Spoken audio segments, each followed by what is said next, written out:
돌풍 5화. 박동호가 부정적인 방법으로 대한국민당의 최종 대통령 후보가 되자 당내 의원들은 그를 압박하기 시작한다. 이 중심에는 정수진이 있다. 박동호가 사퇴하면 정수진이 대통령 후보가 될 수 있고 조상천과 맞붙으면 승리가 보장된 상황이다. 하지만 박동호는 정수진의 약점을 정확히 알고 있다. 그 약점은 바로 조상천이다. 30년 전 공안검사로서 운동권 출신인 정수진을 고문했던 바로 그 조상천이다. 정수진은 조상천이 대통령이 되는 것을 막기 위해 박동호의 편에 서기로 결심하고 선대본부장까지 맡아 그의 선거운동을 돕게 된다.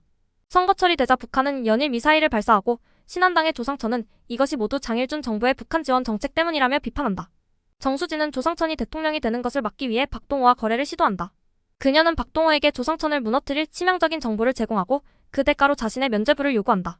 조상천이 납북된 자신의 아버지에게 달러를 보낸 사실과 그 돈을 받은 조상천의 배달은 동생 조상민이 북한의 핵개발에 중요한 역할을 했다는 사실을 알려준다.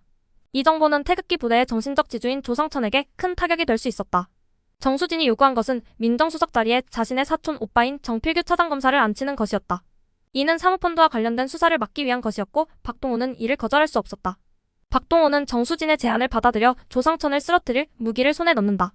최현숙은 박동호에게 장일준 대통령이 강상훈을 만나고 난 후 거절할 수 없었다고 했다는 경고를 한다. 그녀는 장일준처럼 되지 않겠다고 다짐하라며 대통령 시해를 자백한 녹음기를 가지고 있다는 사실을 언급한다.